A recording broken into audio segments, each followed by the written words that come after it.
Good morning, friends, and I see Prashant Sarda welcome you all to the MTP discussion for November 2022. तो दोस्तों आप सबको जैसे पता है कि हर बार इंस्टीट्यूट दो MTP लाता है। इस बार भी इंस्टीट्यूट ने दो MTP लाए हैं एंड डेफिनेटली हम लोग दोनों भी डिस्कस करेंगे। ठीक है, नो डाउट अबाउट इट, आपके जो भी इससे रिलेटेड क्वेरीज है वो अच्छे से सॉल्व हो जाएंगे। The only expectation is that कि ये जो लेक्चर आप देख रहे हो, ये लेक्चर देखने के पहले आपका एमटीपी सॉल्व करके होना चाहिए। ओके, तो लेट्स बिगिन। सबसे पहले हम बात करेंगे क्वेश्चन नंबर 1 की। तो आप क्वेश्चन नंबर 1 एमटीपी 1 डिस्कस कर रहे हैं हम लोग। एमटीपी 1 के अंदर क्वेश्चन नंबर 1 डिस्कस करेंगे। तो MTP as you all know दो पार्ट में डिवाइडेड होता है। पहला पार्ट है फाइनेंशियल मैनेजमेंट का, उसमें क्वेश्चन नंबर 1 का ए पार्ट, क्वेश्चन नंबर 1 का ए पार्ट जो कि इनके मुताबिक होना चाहिए 5 मार्क्स के लिए। The capital structure of a company is given below. आपके पास इक्विटी शेयर का 100 रुपीज पर शेयर वैल्यू दिया हुआ है and of course total book value दिया है। 9% cumulative preference shares of 100 each, आपके पास 4 लाख का वैल्यू दिया है एंड 11% डिबेंचर्स आपके पास वैल्यू दिया है 12 लाख का। टोटल कैपिटल आपके पास 40 लाख का है। The company had paid equity dividend of 25% last year. तो अगर आप देखोगे 25% इक्विटी डिविडेंड का मतलब होता है 100 रुपीज पर 25%, which comes to 25 rupees. And अगर ये लास्ट ईयर पेड रहेगा तो इसका मतलब ये D0 रहेगा, D0। Okay, so your D0 is given to you 25 rupees and it is likely to grow at 5% per year, every year 5%. The current market value of the company's equity share is rupees 200। तो अभी का value कितना दिया है? 200 दिया है। Of course, considering the corporate tax rate of 30%, you are required to calculate the cost of equity capital for each source of capital। मतलब आपको KE निकालना है, यहाँ पर आपको केपी निकालना है और यहाँ पर आपको केडी निकालना होगा, ईच सोर्स का इंडिविजुअल कॉस्ट। एंड आगे बोला है weighted average cost of capital, मतलब कि क्यू निकालना है आपको। करेक्ट। तो सबसे पहले हम बात करेंगे कैलकुलेशन ऑफ केई की।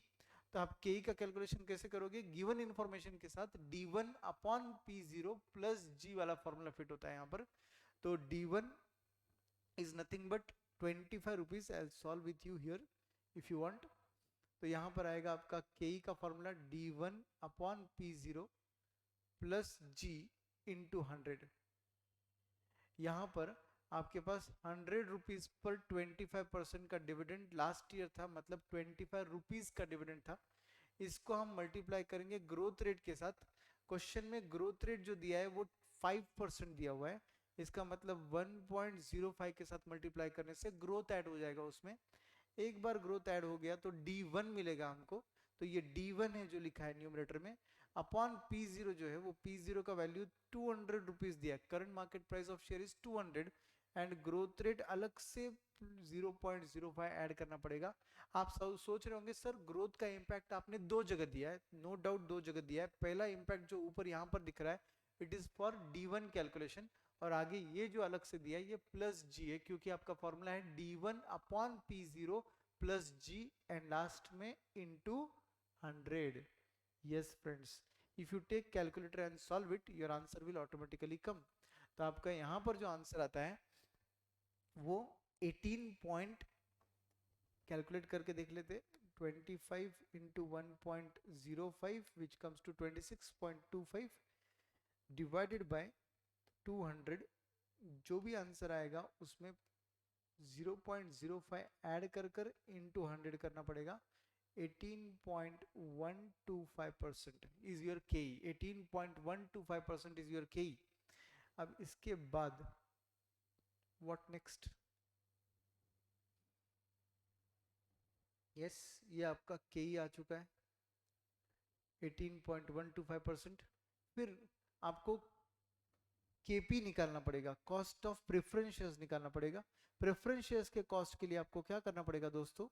Is very very simple. KP is equal to, आपको सीधा सीधा preference dividend divided by net proceeds into 100 का फॉर्मूला यूज करना है। आपके पास प्रेफरेंस डिविडेंड दिया है 9%, नेट प्रोसीड की हद तक कुछ नहीं बोला है तो 100 रुपीज ही लेना पड़ेगा एंड इनटू 100 करेंगे तो इसका आंसर आपका 9% आता है। so your KP comes to 9%, right? And then finally you have to calculate your KD. You have to calculate your KD. KD के लिए हम लोग क्या करेंगे, इररिडीमेबल का फॉर्मूला यूज करेंगे, I into 1 - T upon net proceeds into 100. आपका interest rate question में दिया है 11%, सो 11 रुपीज का इंटरेस्ट होगा, इंटू 1 - 0.3 क्योंकि टैक्स का, अच्छा 0.25 क्योंकि टैक्स का रेट आपको 0.25 दिया हुआ है, and that divided by nothing given, इसलिए net proceed is taken 100 into 100. If you solve this, what answer you get is nothing but 11 into 0.75. 11 into 0.75, that comes to 8.25%. Your answer comes to 8.25%. आता है क्या आपका answer 8.25? एक बार देख लो अच्छे से, आपका टैक्स का रेट कितना दिया हुआ है? Oh, your tax rate is not 25%, it is 30%. तो 25% क्या था सर? मैंने इक्विटी डिविडेंड पढ़ लिया. ऐसे भी एग्जाम में मिस्टेक हो सकते हैं आपके, यहाँ पे 30 लेना पड़ेगा आपको, और इससे आपका आंसर चेंज हो जाएगा. आपका आंसर कितना आएगा? 11 इंटू 0.7 करना पड़ेगा. 11 into 0.7 comes to 7.7. Correct? Your answer comes to 7.7%. So you have your KE ready with you, you have your KP ready, and you have your KD ready with you. Now you can easily calculate your QO. Your QO calculation will be nothing but source of finance,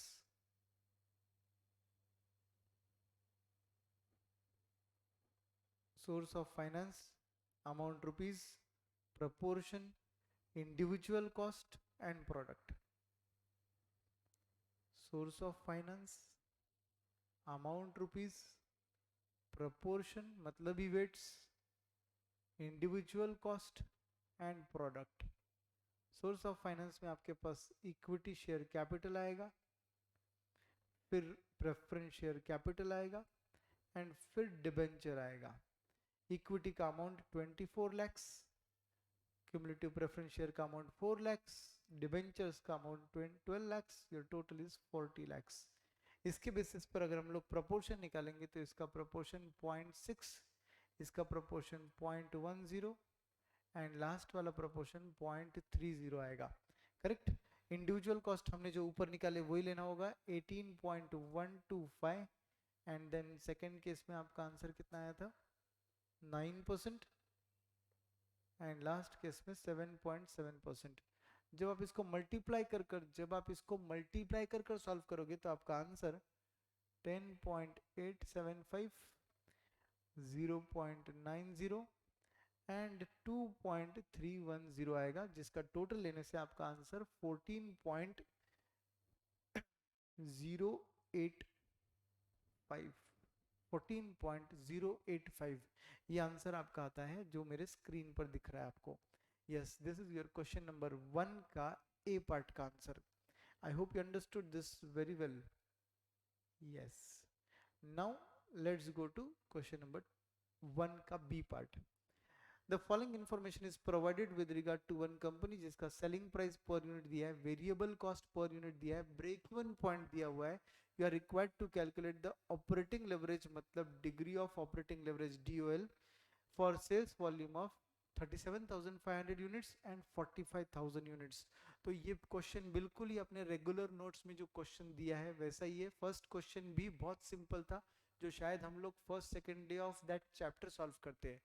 तो no doubt ये सब questions बहुत ही आसान से questions है.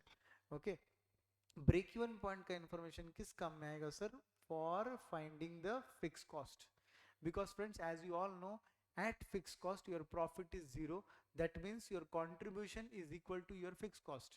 At break even point, since profit is zero means EBIT is zero, so your contribution should be equal to your fixed cost. Using that logic I will solve. तो हम लोग क्या करना चाहिए इस क्वेश्चन में? बोलिए.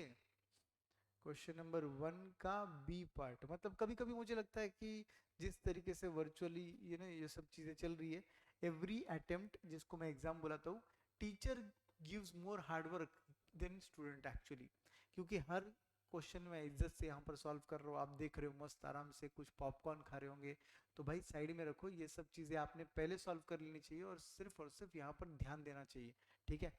तो सबसे पहले क्वेश्चन नंबर 1B का discussion,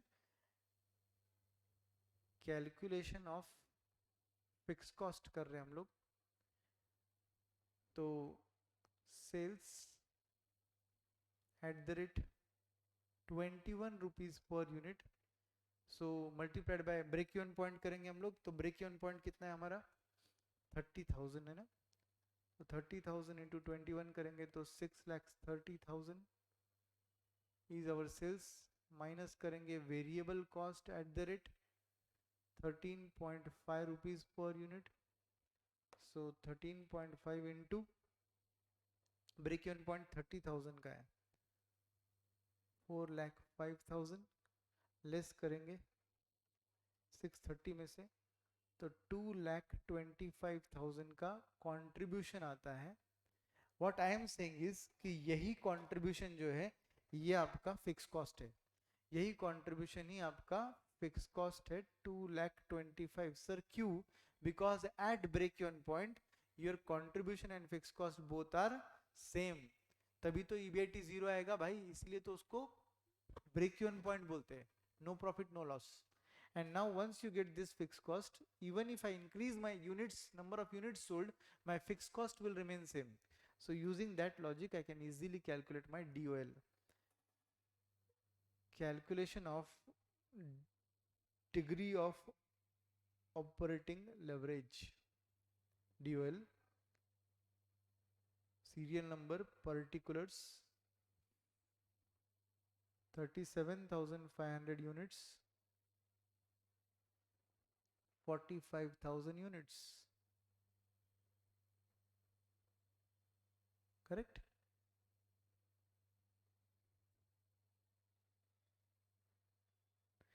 Everybody, let's begin.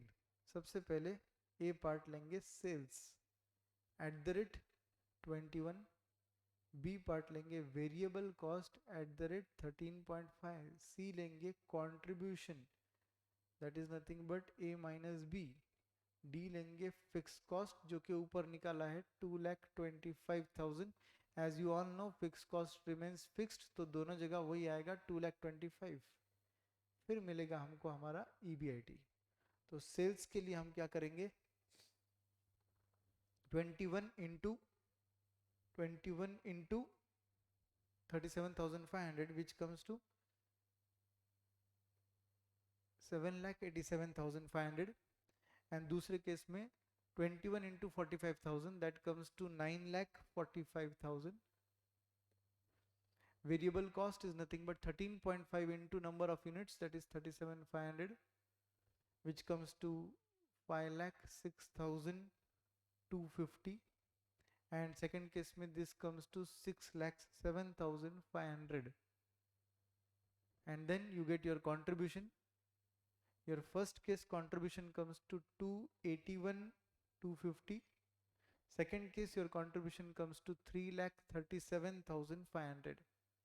I'm just looking at the calculated figure by ICS so that we avoid our calculation time and we can discuss on more important time points. Okay. So यहाँ पर C minus D करने से, contribution minus fixed cost करने से हमको हमारा EBIT मिलेगा. So हमारा EBIT जो है that comes to 2,81,250 minus 2,25,000 which comes to 56,250. Second case में it comes to 1,12,500.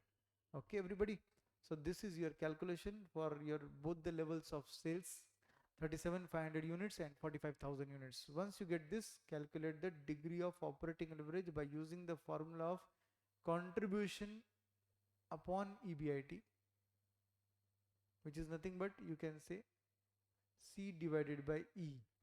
C divided by E.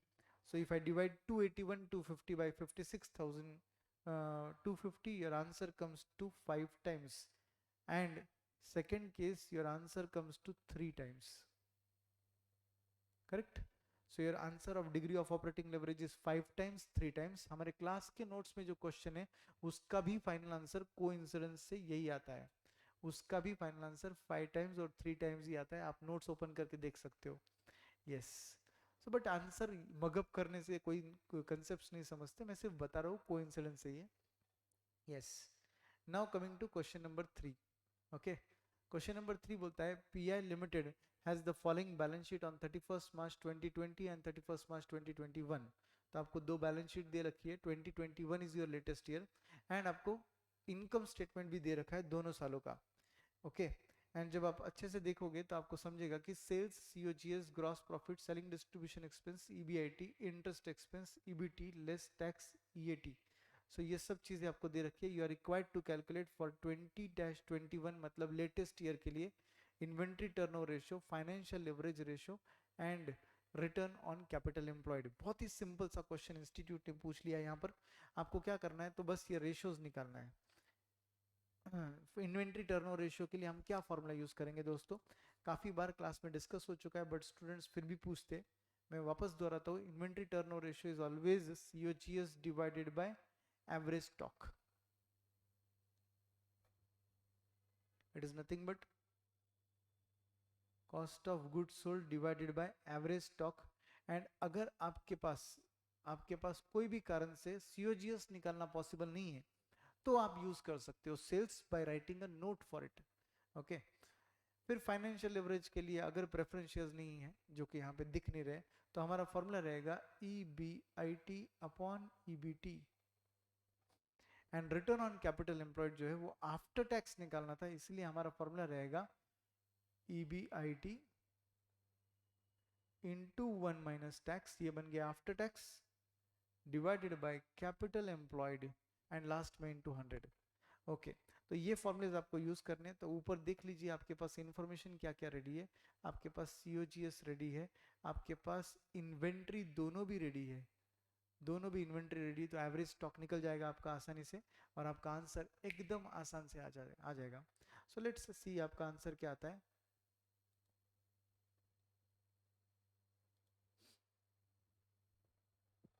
तो जैसे कि हमने बात किया, पहला रेशियो हमारा इन्वेंट्री टर्नओवर रेशियो रहेगा। तो इन्वेंट्री टर्नओवर रेशियो के लिए हम लोग क्या बोलेंगे, COGS divided by average stock. अब यहाँ पर सीओजीएस आपको क्वेश्चन में दिया था 7,38,500।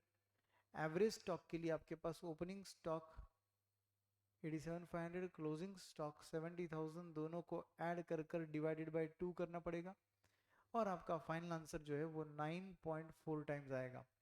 Again I am telling you calculations I am not doing, I am relying on institute calculation, I hope they are correct. Okay, so 9.4 times का आपका inventory turnover ratio आता है। फिर आपका फाइनेंशियल लिवरेज रेशियो मतलब कि डीएफएल, डीएफएल का formula आएगा आपका E B I T upon E B T. E B I T आपके पास रेडी है 33,000, कितना था वो, yes, E B I T and E B T, yes, दोनों रेडी है हमारे पास। तो हम ये नंबर्स को यूज करके डायरेक्टली आंसर निकाल सकते हैं। सो हमारा आंसर आएगा लेटेस्ट ईयर का ऑफकोर्स आपको लेना पड़ेगा ईबीआईटी अपॉन ईबीटी, तो 33,250 latest year divided by EBT of latest year 22,750। इसको जब डिवाइड करके आप सॉल्व कर लोगे तो आपका आंसर 1.46 टाइम्स का आंसर आता है। सो ये लिखना मत भूलिए in times. Okay, and finally return on capital employed after tax, जिसके लिए हमारा फॉर्मूला क्या रहेगा, E B I T into 1 minus tax divided by capital employed into 100। But दोस्तों क्योंकि 2 साल का बैलेंस शीट दिया है और रेशियो 1 साल का पूछा है, तो आपको कैपिटल एम्प्लॉयड के आगे एवरेज कैपिटल एम्प्लॉयड निकालना पड़ेगा। नो प्रॉब्लम, ईबीआईटी हमारे पास रेडी है 33,250 इंटू 1 माइनस टैक्स करने के लिए इंटू 1 माइनस 0.3 करना पड़ेगा। इस बार चेक कर लो 0.3 है क्या, यस, 30% टैक्स है। कैपिटल एम्प्लॉयड के लिए हमें क्या करना पड़ेगा, एक बार अच्छे से देख लो, कैपिटल एम्प्लॉयड के लिए हमें क्या करना पड़ेगा, is nothing but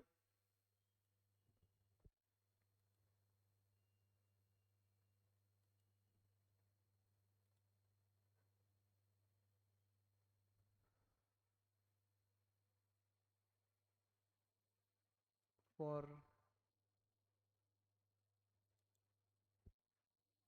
capital employed part,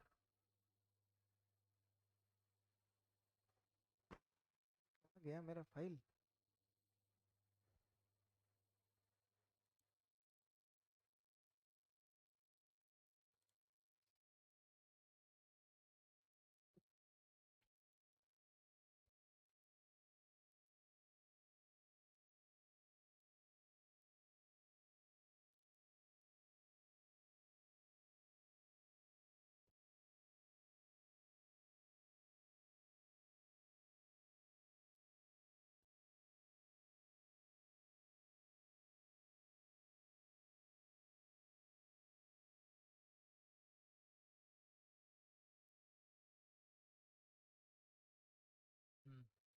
so capital employed के लिए मुझे क्या करना पड़ेगा, बैलेंस शीट रेफर करना पड़ेगा।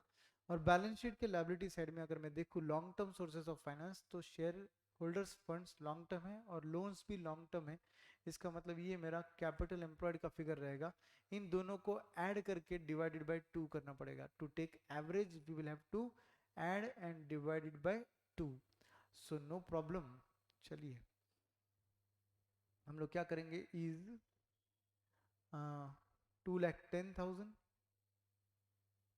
प्लस 192,500, ये हो गया बैलेंस शीट का टोटल कैपिटल एम्प्लॉयड का। इसको डिवाइड बाय 2 करके एवरेज कर देंगे तो फाइनली हमारा आंसर आएगा और लास्ट में इंटू 100 करेंगे। इसको अगर आप सॉल्व करोगे तो आपका आंसर 11.56% आता है। 11.56% is return on capital employed after tax. Okay यही अगर बिफोर टैक्स रहता तो क्या होता सर, इज नथिंग बट उस ईबीआईटी को इनटू 1 माइनस टैक्स नहीं करना होता है बस। Correct. Next part, now let's go to next case. एक बहुत ही सिंपल सा क्वेश्चन है, क्वेश्चन नंबर 1D, जिसमें बोला है ईपीएस 30 रुपीज पर शेयर है, डिविडेंड पर शेयर जो है वो 9 रुपीज पर शेयर दिया है आपको, एंड कॉस्ट ऑफ कैपिटल 15% दे रखा है, एंड रिटर्न ऑन इन्वेस्टमेंट जिसको आईआरआर बोलते हैं, इंटरनल रेट ऑफ रिटर्न जिसको सिंबलिकली आर बोलते हैं, वो है 20% का। और ये जो कॉस्ट ऑफ कैपिटल इसको के ही बोलते हैं जो कि है 15% का। You are required to calculate the market price per share. आपको क्या निकालना है, पी जीरो निकालना है आपको, market price per share using Gordon's formula and using Walter's formula. तो दोस्तों Gordon's formula and Walter's formula हमें याद है, हम उसके बेसिस पर आगे बढ़ सकते हैं, नो प्रॉब्लम। तो गॉर्डन्स फार्मूला यूज करने के लिए हम लोग गॉर्डन फार्मूले का फार्मूला यूज करेंगे, P zero is equal to E into 1 - B upon K E minus B into R. Correct, ये फार्मूला गॉर्डन्स का फार्मूला है, आपको अगर थोड़ा याद होगा तो गॉर्डन्स का फार्मूला है ये। तो ये फॉर्मूला हम यूज कर लेंगे। इसमें हमारा ईपीएस जो है, अर्निंग पर शेयर, वो दे रखा है 30 रुपीज पर शेयर। एंड जो आपका क्वेश्चन है उसको अगर आप अच्छे से पढ़ोगे तो आपको समझेगा कि उस क्वेश्चन में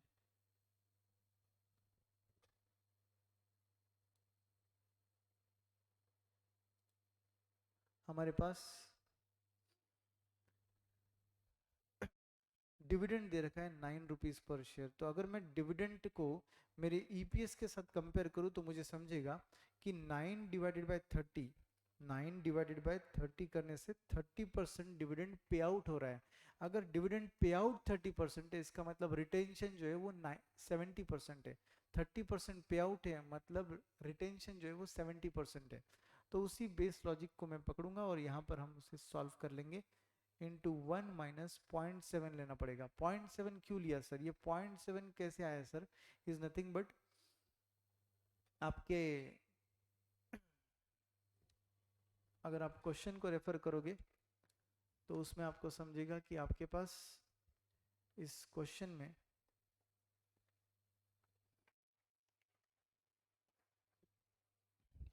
9 रुपीज का डिविडेंड दे रखा था, उसी को मैंने 30 के साथ डिवाइड किया, इंटू 100 किया, तो मुझे समझा कि 30% is dividend pay out ratio. इसका मतलब ही रिटेंशन रेशो जो है is 70%, retention ratio is 70%, that divided by cost of equity which is 15% minus B into R is nothing but retention ratio into growth rate. तो retention ratio into 20% करना पड़ेगा आपको। तो इसका मतलब आपको इसको अगर परसेंटेजेस में लिखेंगे तो 0.15, 0.7 इंटू 0.2 करना पड़ेगा, क्योंकि आपका रेट ऑफ रिटर्न जो है वो 20% है, रिटेंशन रेशियो 70% है। तो retention ratio into rate of return will give you growth. So अगर आप इसको सॉल्व कर लोगे दोस्तों तो इसका आपका फाइनल आंसर जो है वो आ जाएगा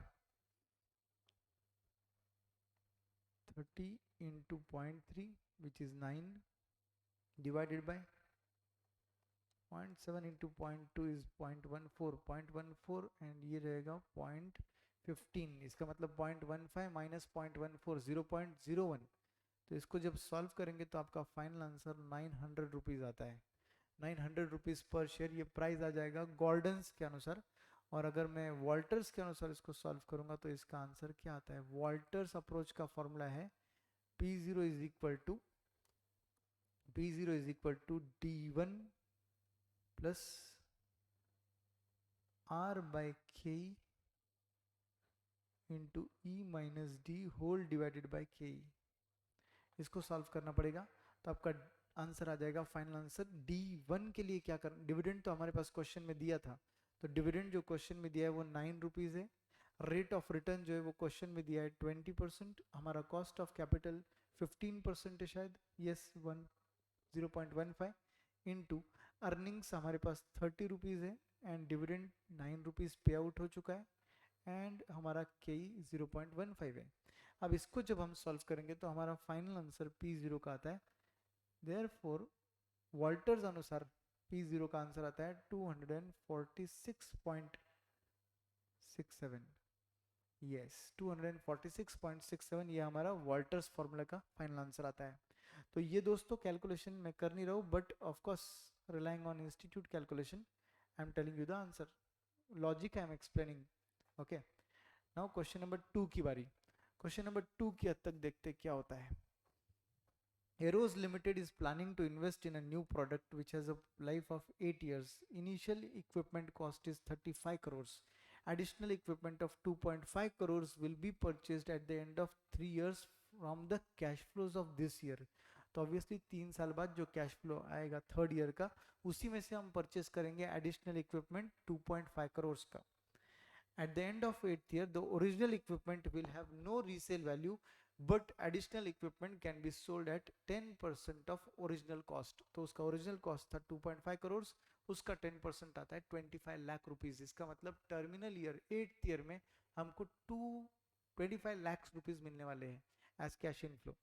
The working capital of 4 crores will be needed and it will be released at the end of 8th year। मतलब 0 ईयर का आउटफ्लो रहेगा 4 करोड़ एंड 8th ईयर में वो रिलीज हो जाएगा, मतलब मिल जाएगा वापस से 4 करोड़। सो 0 ईयर का आउटफ्लो एंड 8th ईयर का inflow 4 crore 4 crore. The project will be financed with sufficient amount of equity capital। पूरा का पूरा पैसा इक्विटी कैपिटल से आएगा। The sales volume over the 8 years have been identified, estimated। First year, second year, third year, 4 5 6 7 8 year कितने units बेचेंगे वो दिया है। फिर सेलिंग प्राइस पर यूनिट दिया है। वेरिएबल कॉस्ट इज 60%, इसका मतलब 40% is contribution. Then fix cost amounts to 3.6 crore. Fix cost कितना है 3.6 करोड़ का है। The loss of any year will be set off from profit of subsequent year, मतलब कैरी फॉरवर्ड ऑफ लॉसेस करना है आपको अगर लॉस हुआ तो। The company follows a straight line method of depreciation and is subject to 30% tax। That means we have to consider depreciation because question में tax दिया है। Then considering 12% after tax cost of capital for this project, you are required to calculate the NPV of the project and advise the management to take appropriate decision। 12% discounting factor से 3 decimal के factors दे रखे हैं सभी। तो इसको solve करना बहुत ही सिंपल, बहुत ही आसान रहेगा दोस्तों।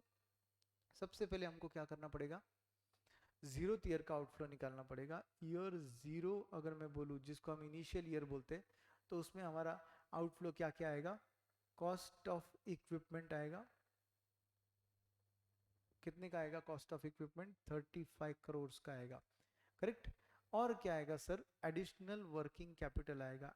एडिशनल वर्किंग कैपिटल कितने का आएगा, 4 करोड़ का आएगा। तो टोटल आउटफ्लो कितने का होगा, 39 करोड़ का आउटफ्लो होगा। ठीक है, बट अगर आप क्वेश्चन में थोड़ा अच्छे से देखो तो क्वेश्चन में आपको जो नंबर्स दे रखे हैं वो सभी नंबर्स करोड़ में स्टार्टिंग में दे रखे हैं और आगे यूनिट्स में लैक्स में दे रखे हैं और फिर per unit contribution variable cost वगैरह सब कुछ है आपके पास। तो आप इन कैलकुलेशंस को या तो लैक्स में करो या तो करोड़ में करो, जो भी करो सब जगह सेम करना। ठीक है, नाउ इस केस में हम कैसे सॉल्व करें इसे, 0th ईयर का आउटफ्लो तो पता चल गया। नाउ इंटरिम कैश फ्लो निकाल लेते हैं। इंटरिम कैश फ्लो निकालने का तरीका क्या होगा इधर इंटरिम कैश फ्लो में, तो दोस्तों इंटरिम कैश फ्लो में ईयर नंबर ऑफ यूनिट्स और उसके बेसिस पर यू कैन से यूनिट्स का कॉलम थोड़ा बड़ा किया तो बेटर रहेगा, तो इसीलिए यूनिट्स का कॉलम थोड़ा बड़ा रखेंगे स्लाइटली। फिर डायरेक्टली लेंगे कंट्रीब्यूशन एट द रेट, आपका सेलिंग प्राइस कितना है, जरा अच्छे से देखिए, आपका सेलिंग प्राइस पर यूनिट कितना दे रखा है 120 और उसका 60% जो है वेरिएबल कॉस्ट है। तो 120 का अगर 60% वेरिएबल कॉस्ट है मतलब 40% आपका कंट्रीब्यूशन है, तो पर यूनिट कंट्रीब्यूशन आपका 48 रुपीज आता है। तो 48 रुपीज कॉन्ट्रीब्यूशन लिया जाएगा, इससे हम कंट्रीब्यूशन निकाल लेंगे, फिक्स कॉस्ट माइनस करेंगे, इससे हम लोग प्रॉफिट बिफोर टैक्स निकाल लेंगे। सॉरी, इससे हम लोग एक्चुअली प्रॉफिट बिफोर टैक्स नहीं निकाल सकते क्योंकि यहाँ पर अब तक क्या डिडक्ट करना बाकी है, डेप्रिसिएशन। तो पहले हम लोग डिडक्ट करेंगे, इसके बाद डेप्रिसिएशन। एक बार डेप्रिसिएशन लेस हो जाए तो उसके बाद आएगा प्रॉफिट बिफोर टैक्स, फिर हम चार्ज करेंगे टैक्स और फिर हम निकाल लेंगे कैश फ्लो आफ्टर टैक्स। तो इस क्वेश्चन के सॉल्व करने का तरीका इस तरीके से रहेगा, फॉर्मेट ये रहेगा। अब ईयर 1 2 3 4 5 कितने साल का है, 8 ईयर्स का है शायद, बट यहाँ पर हम 4 से लेकर 5 ईयर्स तक अलग ले सकते हैं और 6 ईयर्स से लेकर 8 ईयर्स तक अलग से एक साथ सॉल्व कर सकते हैं। तो यूनिट्स में कितने यूनिट्स दे रखे वो लिख लो, क्या करना है लैक्स में लिख लेते, सब कैलकुलेशंस फिर लैक्स में हो जाएंगे, मगर क्रोर्स में बेटर रहेगा क्या, ताकि कंफ्यूजन थोड़ा कम रहेगा। ठीक है, तो 14,40,000 इंटू, यूनिट्स लिखते वक्त हम करोड़ में लिखेंगे,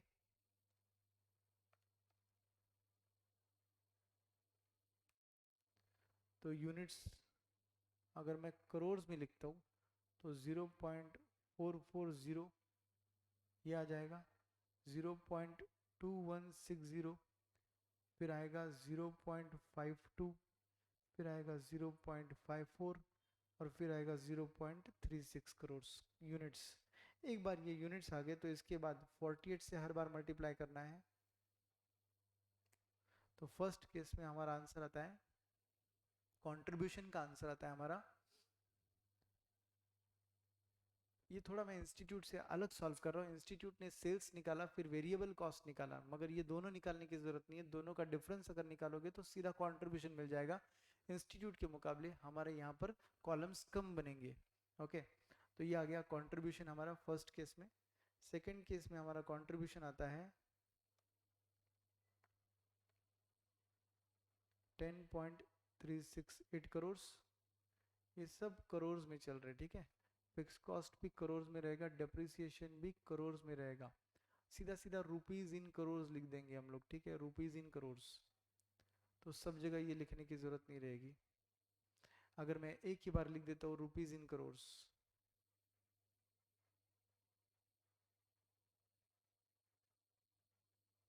यस, सिर्फ यूनिट्स के वहां पर लिखना पड़ेगा इन करोड़, क्योंकि रुपीज इन करोड़ अलग होता है, यूनिट्स इन करोड़ अलग होता है। Okay, now friends next case में 0.52 से मल्टीप्लाई करके हमारा आंसर 24.96 आता है, फिर 0.54 से मल्टीप्लाई कर 25.92 आता है और लास्ट में 0.36 से मल्टीप्लाई कर 17.28 आता है। Yes, perfect. तो ये सब चीज़ें एकदम मस्त मैच हो गई है। अब इसके बाद फिक्स कॉस्ट, क्वेश्चन में हर जगह फिक्स कॉस्ट बोला है 3.6 करोड़, तो आपको हर जगह लेना है 3.6 करोड़ का फिक्स कॉस्ट। डेप्रिसिएशन की हद तक हम क्या करेंगे, डेप्रिसिएशन की हद तक हमारा डेप्रिसिएशन आएगा 35 crore divided by 8 years. So 35 divided by 8 which comes to 4.375। ये कब तक चलेगा, मगर सिर्फ फर्स्ट 2 ईयर्स के लिए। थर्ड ईयर के लिए क्या होगा, इस डेप्रिसिएशन में आपको एडिशनल इक्विपमेंट का डेप्रिसिएशन भी ऐड करना पड़ेगा। तो एडिशनल इक्विपमेंट का डेप्रिसिएशन कैसे आएगा, पहले ये डेप्रिसिएशन का कैलकुलेशन है 35 डिवाइडेड बाय 8। ओके, अब नेक्स्ट डेप्रिसिएशन जो रहेगा वो रहेगा 2.5 करोड़ का इक्विपमेंट माइनस 0.25 करोड़ का उसका स्क्रैप वैल्यू डिवाइडेड बाय उसका लाइफ रहेगा 5 ईयर्स का। सो डिवाइडेड बाय 5 करेंगे तो हमारा आंसर आएगा 0.45। 0.45 प्लस एग्जिस्टिंग डेप्रिसिएशन 4.375 का, तो ये आता है 4.375 प्लस 0.45 था शायद वो। यस, तो 4.825 4.825 सर वो एडिशनल डेप्रिसिएशन क्या किया आपने, इज नथिंग बट मैंने 2.5 करोड़ का लिया एडिशनल इक्विपमेंट का कॉस्ट, माइनस किया उसका 10% 0.25 डिवाइडेड बाय उसका लाइफ थर्ड ईयर से 8 ईयर तक, थर्ड ईयर के एंड में खरीदा जा रहा है 4 5 6 7 8 5 साल का लाइफ। तो वो डिप्रिसिएशन जो है वो एग्जिस्टिंग डिप्रिसिएशन 4.375 के साथ ऐड कर दिया, तो ये हमारा फाइनल डिप्रिसिएशन आता है। इसके बाद तो सिर्फ कैलकुलेशन बचता है दोस्तों। तो हमारा प्रॉफिट बिफोर टैक्स आएगा और उसके बाद हम टैक्स कैलकुलेट करेंगे और प्रॉफिट आफ्टर टैक्स आएगा, फिर इम्पैक्ट सब कुछ इजीली हो जाएगा, अच्छे से कैलकुलेट कर पाएंगे हम लोग। ठीक है, CFAT तक हम लोग पहुंच जाएंगे और उसके बाद कैलकुलेशन ही इन्वॉल्व है, तो मेन पार्ट मैंने आपके साथ सॉल्व कर दिया है। ओके, फर्स्ट ईयर में आपको यहाँ पर लॉस मिलेगा। अगर मैं कैलकुलेट करके आपके सामने बताऊँ तो अपना कंट्रीब्यूशन है 6.912 माइनस करेंगे 3.6 का डेप्रिसिएशन फिक्स कॉस्ट, माइनस करेंगे 4.375 का डेप्रिसिएशन। फर्स्ट ईयर का लॉस 1.063 का होता है, इस पर टैक्स कुछ नहीं आएगा। सेकेंड ईयर में 10.368 का कंट्रीब्यूशन है, माइनस करेंगे 3.6 का फिक्स कॉस्ट, माइनस करेंगे 3.75 का 4.375 का डेप्रिसिएशन। तो अब आ रहा है प्रॉफिट, प्रॉफिट आ रहा है 2.393। इस प्रॉफिट में से लास्ट ईयर का लॉस 1.063 माइनस करना पड़ेगा, 1.063 सेट ऑफ हो गया, इसलिए अब हमारे पास प्रॉफिट बिफोर टैक्स जो टैक्सेबल रहेगा वो 1.33 रहेगा। तो 1.33 पर हमको लेना पड़ेगा 30% tax, which comes to taxation amount of 0.399। 0.399 का टैक्स कैसे आया, इज नथिंग बट 10.368 का कंट्रीब्यूशन माइनस 3.6 का फिक्स कॉस्ट माइनस 4.375 का आपका डेप्रिसिएशन, इससे प्रॉफिट आता है 2.393 का। बट उस प्रॉफिट में से हमको लास्ट ईयर का लॉस सेट ऑफ करना पड़ेगा, फिर रिमेनिंग प्रॉफिट को टैक्सेबल बनाना पड़ेगा। आई hope you understood the main adjustment here. और उसके बाद तो हर जो ईयर्स है उसके कैलकुलेशंस तो एकदम सिंपल है। तो इस तरीके से प्रॉफिट बिफोर टैक्स निकालो, टैक्स निकाल लो।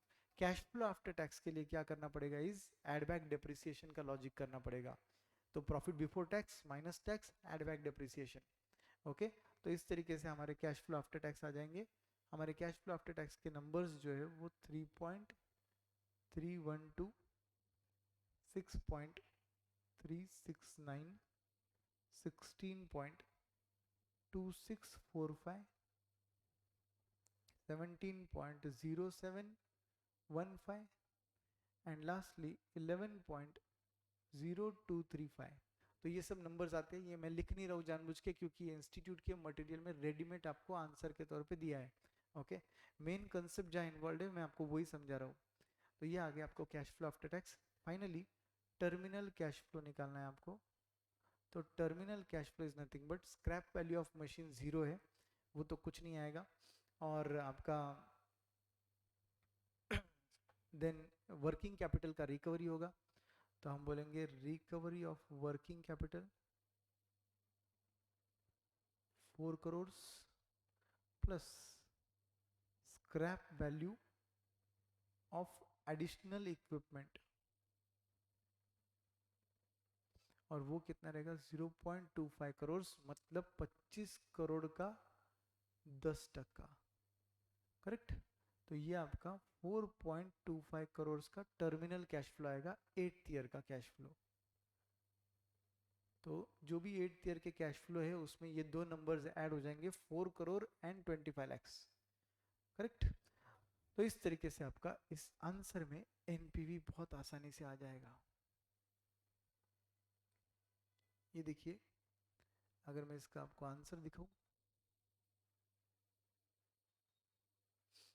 तो इस आंसर में 3rd ईयर में ये क्या किया सर, ये नथिंग बट एडिशनल इक्विपमेंट जो आप परचेस कर रहे हो वो माइनस किया है यहाँ पर आउटफ्लो के तौर पे।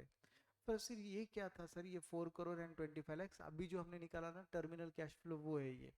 और इस तरीके से हमारा इजीली एनपीवी आ जाएगा। इसका एनपीवी आता है 11 lakh sorry 16 lakh 11 16 crore 11 lakh 30,780 crore 80 rupees.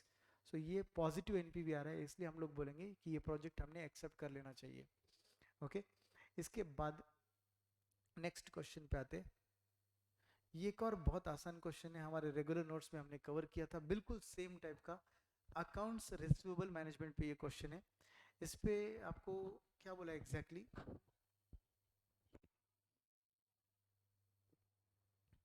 GT Limited is considering into account the revision of its credit policy with the view of increasing the sales and profits.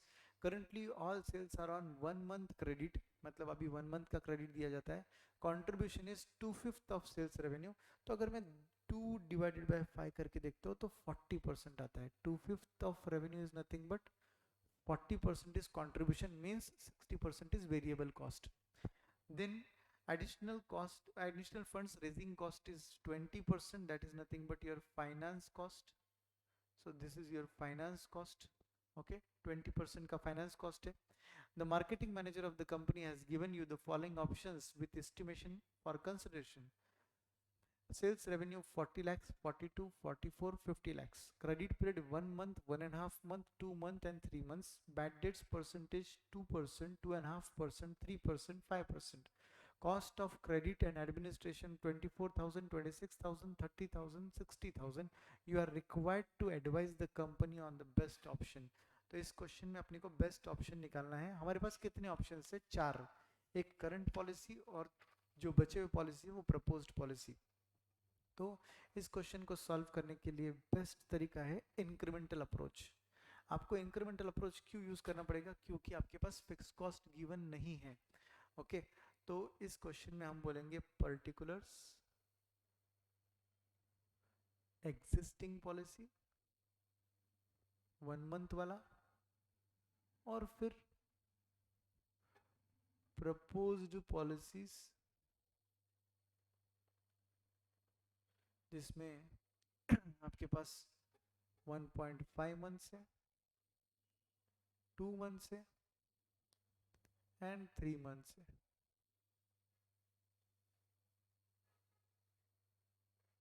Correct. इस तरीके से हम लोग सॉल्व करेंगे। सेल्स लेंगे, माइनस करेंगे वेरिएबल कॉस्ट, मिलेगा कंट्रीब्यूशन। इसको ए बुला लो, ये बी है, ये सी रहेगा, ए माइनस बी। तो ये लिखने की जरूरत नहीं है माइनस वाला साइन। ओके, तो इस तरीके से इसको सॉल्व कर लेना आप। ओके, वेरिएबल कॉस्ट कंट्रीब्यूशन, एक बार कंट्रीब्यूशन आ गया तो इससे बना दो इंक्रीमेंटल कंट्रीब्यूशन। और फिर आगे इंक्रीमेंटल के रूल्स आपको पता है, एक बार इंक्रीमेंटल शुरू किया तो एंड तक हर चीज इंक्रीमेंटली आएगी। ओके, तो सेल्स आपको दे रखे, वेरिएबल कॉस्ट के लिए आपके पास कंट्रीब्यूशन का 40% अमाउंट है, मतलब 60% वेरिएबल कॉस्ट है, तो यहाँ पर एट द रेट 60% ले सकते हैं। कंट्रीब्यूशन आ जाएगा डायरेक्टली 40% लिया तो भी चलेगा, और फिर इंक्रीमेंटल कंट्रीब्यूशन रेडी हो जाएगा आपके क्वेश्चन में। ये आपके पास 40 lakhs है, ये 42 lakhs है, ये 44 lakhs है और ये 50 lakhs है।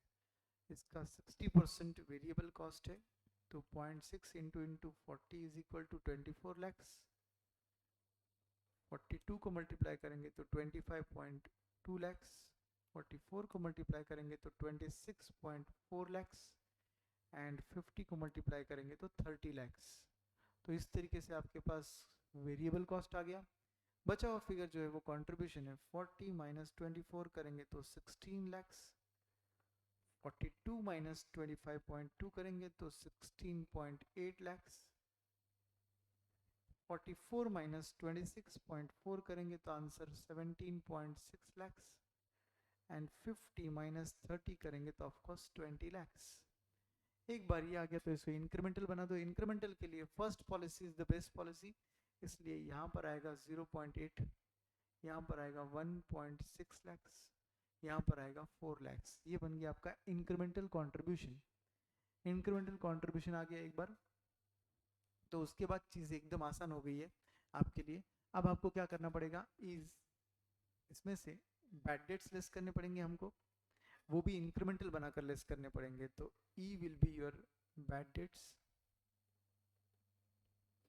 आपके बैड डेट्स का अमाउंट कितना है, तो 1% of sales will come to, नहीं 2% ऑफ सेल्स, तो 40 lakhs का 2% comes to 80,000। 80,000 first case. Second case 1,05,000 is nothing but 2.5%. Next case is 1,32,000 is nothing but 3%, and last case is 2,50,000 that is nothing but 5%. So ये आपके bad dates आ गए, इसे बना दो incremental bad dates.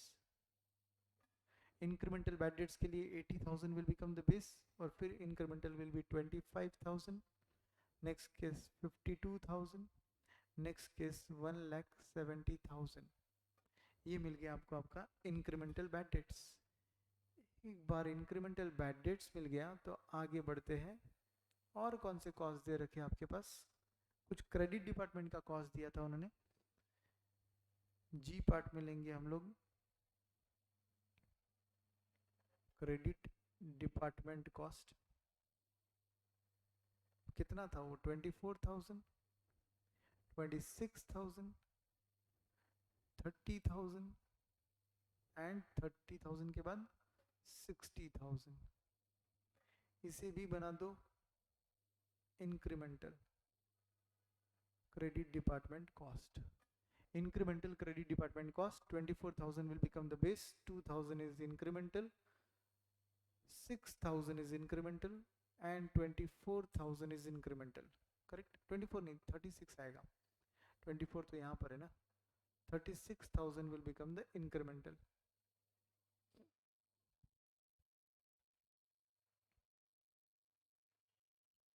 Correct, yes, ये आ गया। अब हमारे पास बचता है एक ही आइटम, वो है फाइनेंस कॉस्ट। फाइनेंस कॉस्ट के लिए हम लोग क्या करेंगे, हमें वेरिएबल कॉस्ट पे फाइनेंस कॉस्ट निकालना चाहिए। इस क्वेश्चन में इन्होंने सेल्स के बेसिस पे निकाला है, for what reason I don't know, but अगर नॉर्मली मैं बात करूँ तो वेरिएबल कॉस्ट के बेसिस पे निकलना चाहिए आपका फाइनेंस कॉस्ट। आय के केस में मैं बोलूँगा finance cost which is nothing but, आपके पास बी पार्ट में वेरिएबल कॉस्ट रेडी है, तो बी इंटू फाइनेंस कॉस्ट का रेट कितना दे रखा है आपको, कितना एक्सपेक्टेड कॉस्ट है आपका फंड्स का 20%, तो B into 20% into credit period divided by 12। Credit period divided by 12। First case में क्रेडिट पीरियड 1 मंथ लिया जाएगा, फिर क्या लिया जाएगा 1.5 मंथ्स, फिर लिया जाएगा 2 मंथ्स, फिर लिया जाएगा 3 मंथ्स। ओके, तो उस बेसिस पर हम लोग कैलकुलेशंस करेंगे। 24 lakh into 20% divided by 12 into 1 which comes to 0.4 lakhs। 0.4 lakhs, okay, मतलब 40,000 चाहिए तो 40,000 लिख देंगे, कंफ्यूजन नहीं रहेगा। 40,000 is your finance cost. Second case, sir 40,000 कैसे आया? 24 लाख का वेरिएबल कॉस्ट था, इंटू 20% किया, डिवाइडेड बाय 12 इंटू 1 किया। सेकेंड केस में 25 लाख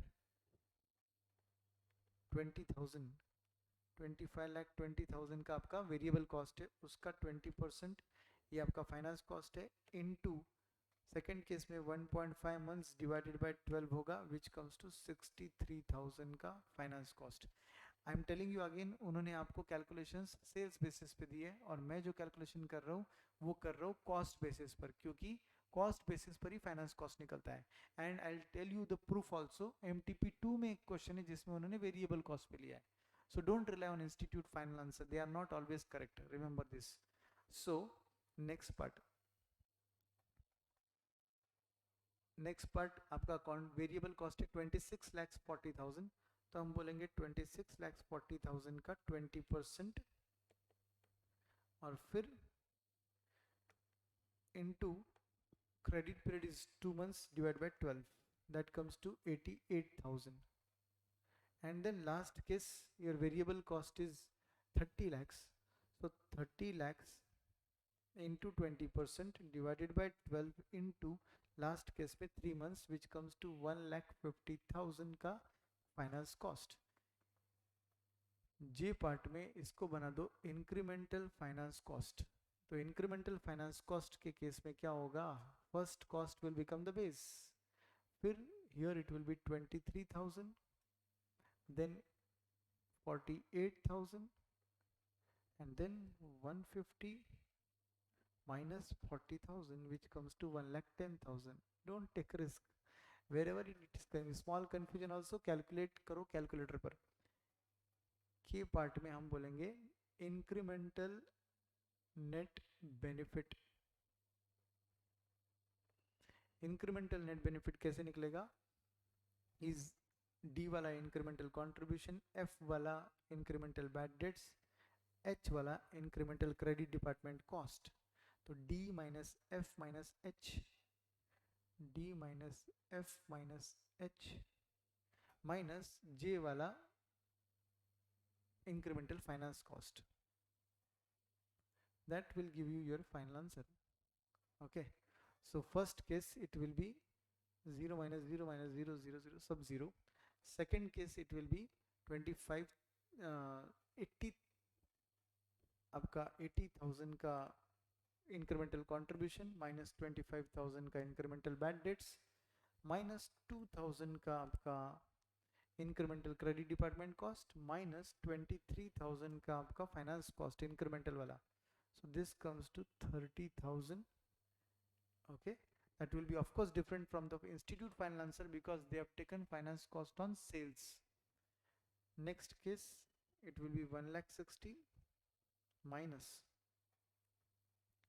52,000 का इंक्रीमेंटल बैड डेट्स माइनस 6,000 का क्रेडिट डिपार्टमेंट का इंक्रीमेंटल कॉस्ट माइनस 48,000 का इंक्रीमेंटल फाइनेंस कॉस्ट, तो ये आता है 54,000. Last case it will be 4 lakh minus 1,70,000 minus 36,000 minus 1,10,000 and that comes to 84,000. तो क्योंकि आपका लास्ट पॉलिसी में सबसे ज़्यादा इंक्रीमेंटल नेट बेनिफिट है, तो हम लोगों ने बोलना चाहिए कि last policy should be selected, मतलब credit department credit policy of how many months, 3 months should be selected. बराबर है क्या? अब यहाँ पर आंसर वैरी हो सकता है इंस्टीट्यूट का और हमारा, नो डाउट कैलकुलेशंस में अच्छे से चेक कर लेना आप एक बार जब सॉल्व करोगे तब, बट मोटा मोटी कैलकुलेशंस का लॉजिक ये बन रहा है. okay, they have taken calculations on sales, I have taken calculations on variable cost. Normally we take calculations on variable cost if fixed cost is not given, and MTP2 you will see one question जिसमें उन्होंने same condition दिया है, fix cost नहीं दिया है मगर variable cost पे calculation किया है. सो ये क्वेश्चन कौन सा अलग था, इसमें क्या वर्डिंग अलग थी? कुछ नहीं था. Okay, so incremental net benefit is highest in the last policy. okay, I hope we have considered all the costs properly. Yes. Come on. Now coming to the next question.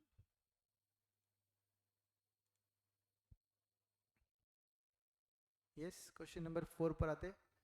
And question number 4, it says initial capital outlay 100 crores, annual sales 1.25 crores, selling price per unit 100 rupees, variable cost is 50, remaining 50 is of course contribution, fixed cost is 12.5 crores, discount rate is 6%.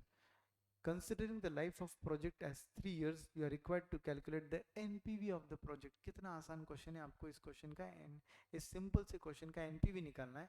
And आगे बोला है compute the impact on the projects NPV considering 5% adverse variance, 5% adverse variance in selling price in variable cost. तो selling price अभी कितना है 100, उसका अगर मैं 5% एडवर्स वेरिएंस ले लूँ तो इसका मतलब मेरा सेलिंग प्राइस जो रहेगा वो रिवाइज होकर बन जाएगा 100 minus 5% which is 95 rupees per unit. Variable cost कितना है अभी 50, 50 में अगर मैं 5% ऐड कर दूं तो it will become 52.5 per unit. Correct, adverse करना है ना हमें. And last fix cost, fix cost अभी कितना है इज 12.5 करोड़. 12.5 करोड़ में 5% अगर मैं ऐड कर दूं तो इट विल बिकम 13.125 करोड़ का फिक्स कॉस्ट. यस, तो ये 3 नंबर लेकर हमें क्या करना है, फिर से एनपीवी निकालना है और परसेंटेज चेंज इन एनपीवी देखना है. क्या करना है, परसेंटेज चेंज इन एनपीवी कितना हुआ है वो देखना है. जिस किसी फैक्टर से हमारा एनपीवी सबसे ज्यादा चेंज होता है it is considered to be most sensitive. Okay, तो इस तरीके से इसे सॉल्व करना है. डायरेक्टली आंसर देख लो, बहुत आसान क्वेश्चन है. इसमें आपके पास सेलिंग प्राइस दिया था, वेरिएबल कॉस्ट दिया था, तो कंट्रीब्यूशन आ गया बचा हुआ. अब नंबर ऑफ यूनिट्स आपको दिए हैं, दिख रहा है अच्छे से, नंबर ऑफ यूनिट्स दिए तो मल्टीप्लाई कर कर टोटल कंट्रीब्यूशन आ जाएगा. आप फिक्स कॉस्ट माइनस कर लो, आपका नेट कैश फ्लो आ जाएगा. इसे नेट कैश फ्लो हम इसलिए बुला रहे हैं बिकॉज यहाँ पर डेप्रिसिएशन नहीं लिया है. सर यहाँ डेप्रिसिएशन क्यों नहीं लिया, क्योंकि इस क्वेश्चन में टैक्स रेट नहीं दिया है. ओके, नाउ यहाँ पर आपके पास जीरो ईयर का आउटफ्लो 100 रहेगा, एवरी ईयर का इनफ्लो आपका 50-50 रहेगा, ये जो लास्ट में 50 निकाला वो, और उसको डिस्काउंटिंग फैक्टर 6% से डिस्काउंट करके आपका एनपीवी आता है 33.65 करोड़. ओके, अब जैसे कि हमने बात किया था तो वो जो 33.65 करोड़ का एनपीवी है वो कॉलमनर फॉर्मेट की जगह रो फॉर्मेट में सॉल्व किया. अब रो फॉर्मेट में सॉल्व करने के बाद जो एडवर्स वेरिएंस वो बोल रहे हैं वो अडॉप्ट किया. सेलिंग प्राइस 95 लिया, नेक्स्ट केस में वेरिएबल कॉस्ट 52.5 लिया, और लास्ट केस में फिक्स कॉस्ट 13.125 करोड़ लिया. एडवर्सली 5% चेंज किया उसको, और उस बेसिस पर फिर से एनपीवी कैलकुलेट किया. तो आपका एनपीवी इस केस में आता है 16.94, इधर आता है 25.3, इधर आता है 31.98. तो परसेंटेज चेंज इन एनपीवी निकाला तो हमारा परसेंटेज चेंज आता है 49.66%. सेकेंड केस में आता है 24.18%, 81%, एंड लास्ट केस में आता है 4.96%. आप देख सकते हो तीनों फैक्टर को आपने 5% से एडवर्सली चेंज किया, मगर उससे सबसे ज्यादा एनपीवी में चेंज कहाँ आया, यहाँ आया. तो इसका मतलब selling price is most sensitive, selling price is most sensitive. Okay, तो सेलिंग प्राइस का कैलकुलेशन अगर हमने किया तो उसके बेसिस पर हमारा एनपीवी सबसे ज़्यादा बदल रहा है और जल्द से जल्द वो चेंज हो रहा है. Okay, that is the impact की वो सबसे ज़्यादा सेंसिटिव फैक्टर है. Okay, now they are asking us which variable is having maximum effect. तो ऑब्वियसली हम बोलेंगे first variable is having maximum effect, selling price per unit. So selling price change करने से ज़्यादा इम्पैक्ट हो रहा है. Now they are saying measure the maximum sensitivity of the project to change the variable such that NPV becomes zero. मतलब ये जो आपका बी आंसर में जो सेलिंग प्राइस वाला आंसर आया है उसको कंसिडर करो और बताओ कि कितना उसमें चेंज करने से एनपीवी सीधा जीरो बन जाएगा. एनपीवी जीरो बन जाएगा, इसका मतलब एनपीवी में चेंज 100% लाने के लिए सेलिंग प्राइस को कितना चेंज करना पड़ेगा. तो हम बोलेंगे नो प्रॉब्लम, बहुत इजी आंसर है इसका, कि ये जो हमारा चेंज हुआ था एनपीवी में वो 5% की वजह से हुआ था। तो हम बोलेंगे कि 49.66% चेंज लाने के लिए हमें 5% से सेलिंग प्राइस को चेंज करना पड़ा। Now we want 100% change. ये 49.66% चेंज के लिए 5% चेंज था। ये एनपीवी में चेंज है तो ये सेलिंग प्राइस में चेंज है। अगर मुझे एनपीवी 49.66% चेंज करना है तो मुझे सेलिंग प्राइस 5% चेंज करना है। अगर मुझे एनपीवी 100% चेंज करना है तो सेलिंग प्राइस कितने से चेंज हो। एनपीवी 100% चेंज मतलब एनपीवी बिकम जीरो। एनपीवी में 100% चेंज मतलब एनपीवी बिकम जीरो। तो उस बेसिस पर इसको क्रॉस मल्टीप्लाई करेंगे तो हमारा आंसर एकदम आसानी से आ जाएगा। It will be nothing but 49.66, sorry, it will be nothing but 100 into 5 divided by 49.66, which comes to 500 divided by 49.66, which comes to 10.07% ले लो।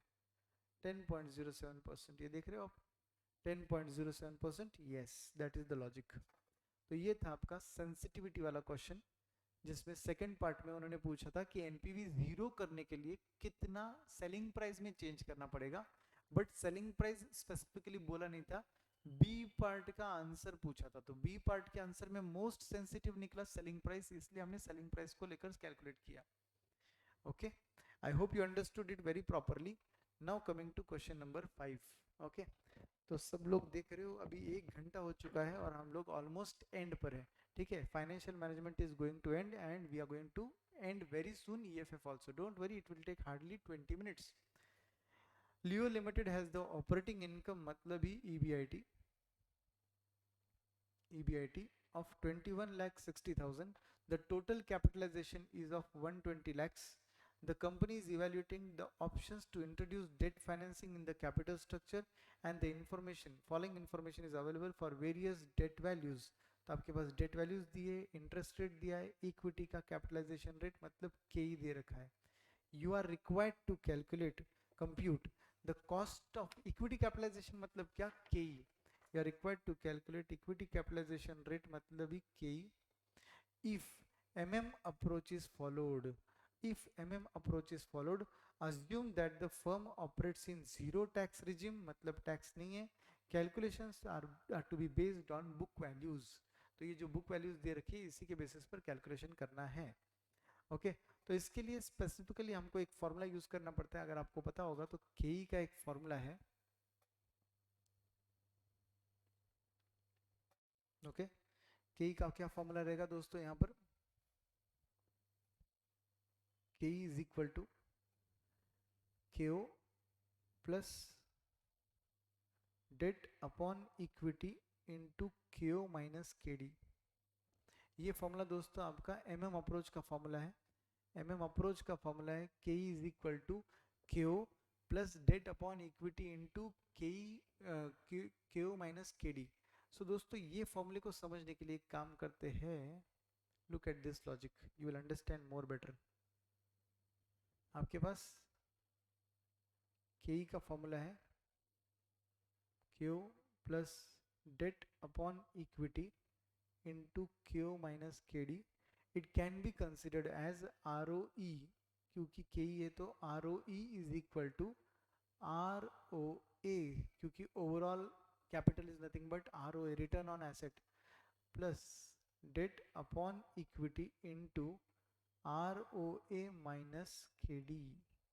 तो ये है, ये लिवरेज में हमने डिस्कस किया था।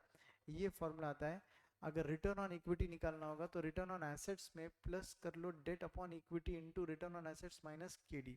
This is nothing but equity के खुद के पैसों पर जो मिल रहा है प्लस डेट के पैसों पर जो एक्स्ट्रा मिल रहा है, इसी को हम बोलते हैं ट्रेडिंग ऑन इक्विटी।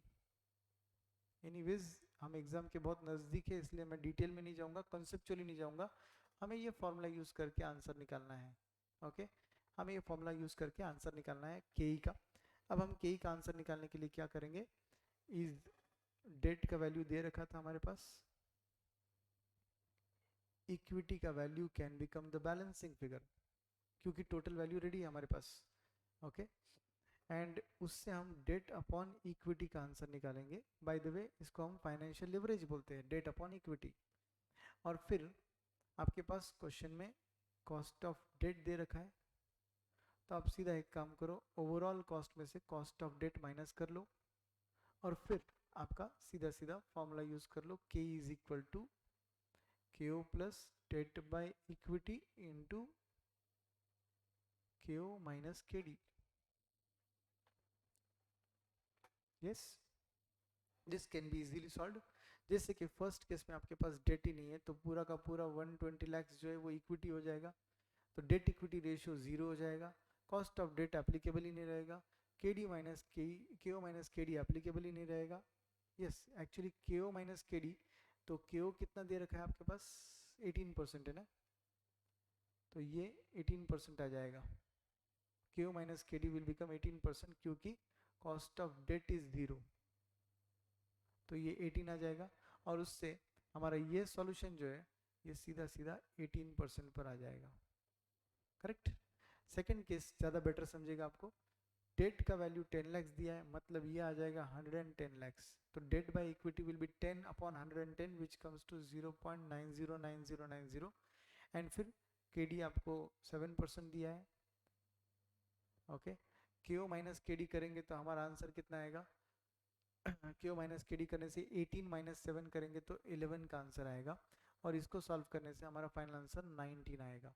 इस तरीके से आपको हर एक केस सॉल्व करना पड़ेगा। जैसे कि लास्ट केस में 80 लाख दिया है, 120 माइनस 80 करेंगे तो इक्विटी का वैल्यू 40 लाख आएगा, और फिर डेट बाय इक्विटी सॉल्व करेंगे तो 80 बाय 40 करेंगे तो हमारा आंसर 2 टाइम्स आएगा।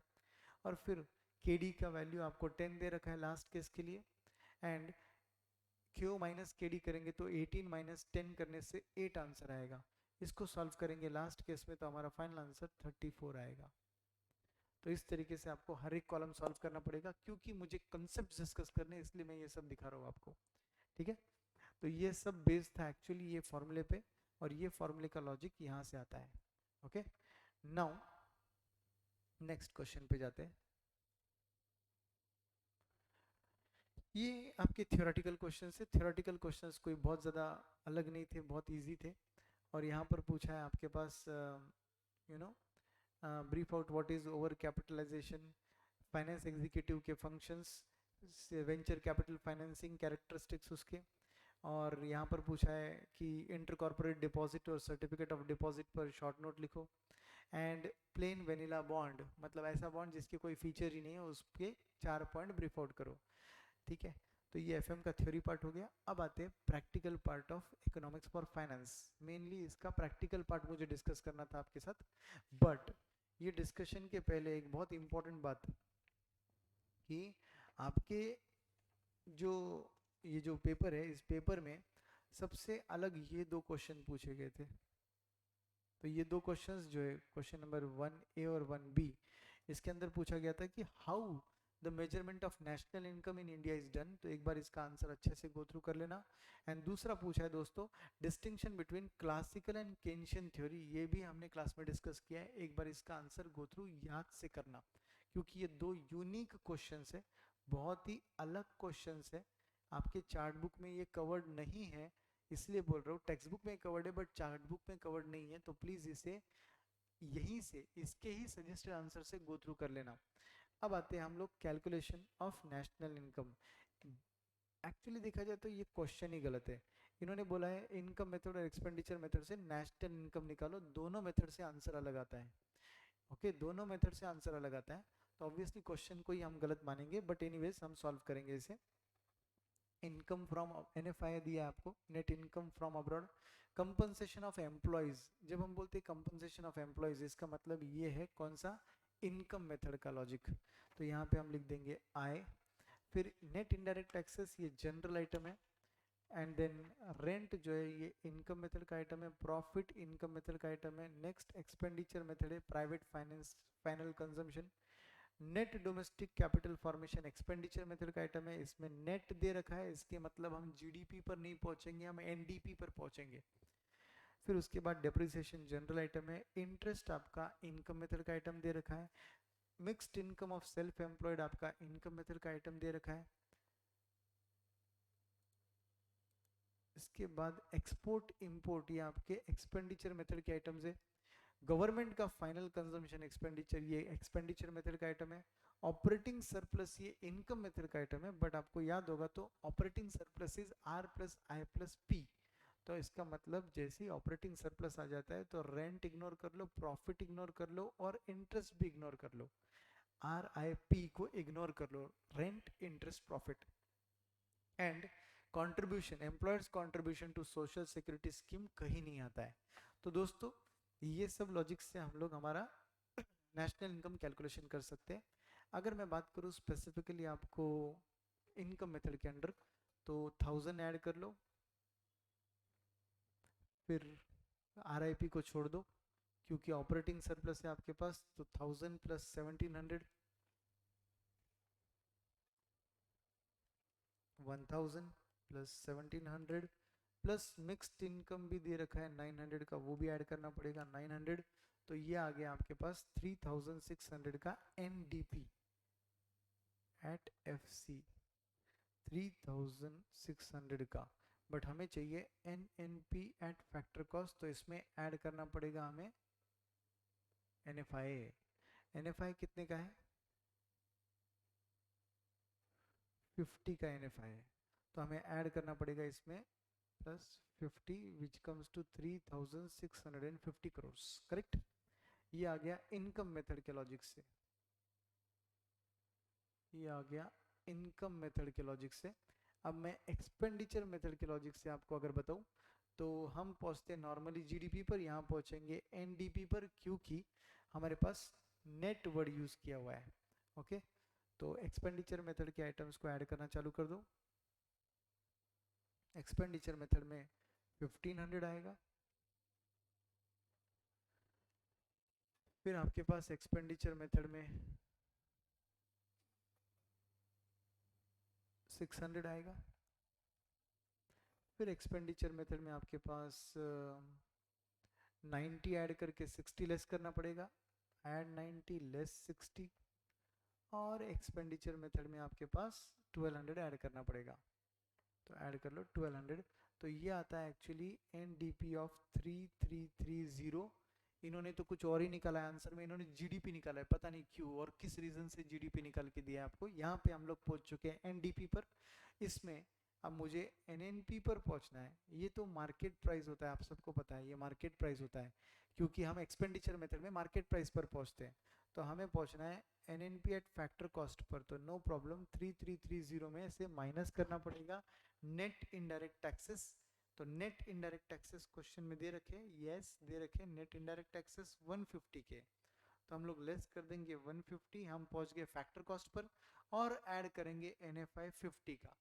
तो एनएफआई 50 का ऐड करें, 3330 minus 150 plus 50 which comes to 3230, 3230, 3230 crores. This is the answer according to expenditure method. 3650 is the answer according to income method. इसलिए मैंने पहले ही बोल दिया आपको कि ये क्वेश्चन गलत है, क्योंकि दोनों जगह आंसर सेम आना चाहिए। Anyways, I hope you understood. Yes, चलिए अब आगे बढ़ते हैं नेक्स्ट प्रैक्टिकल क्वेश्चन की तरफ। एक और बात, यहाँ पर आपके पास ये जो क्वेश्चन नंबर 2A था, ये भी एक यूनिक क्वेश्चन है, इसका भी आंसर याद से यहीं पर इसी सजेस्टेड आंसर में देख लेना। What do you understand by gross investment, तो ये अच्छे से देख लेना क्योंकि काफी बार एमटीपी के क्वेश्चंस वैसे के वैसे क्वेश्चन मेन एग्जाम में रिपीट होता है। तो 3 क्वेश्चंस के आंसर आप लोग याद से यहाँ के सजेस्टेड आंसर से देखोगे। ओके, तो that is gross investment. Concept of deflationary gap is nothing but recessionary gap, ये क्वेश्चन में हमने चार्ट बुक में भी डिस्कस किया है, उसके इम्पैक्ट इकोनॉमी पे ये भी हमने अच्छे से डिस्कस किया है। M3 का कैलकुलेशन करना था, आपके पास जितने भी आइटम्स है बस सबको ऐड कर लो, आपको M3 मिल जाएगा। M3 is nothing but 15,000 plus 12,000 plus 10,000 plus 70,000। अगर मैं सबको ऐड कर दूं तो सीधा सीधा M3 का आंसर मिल जाएगा which comes to 1,07,000 crore rupees in crore है।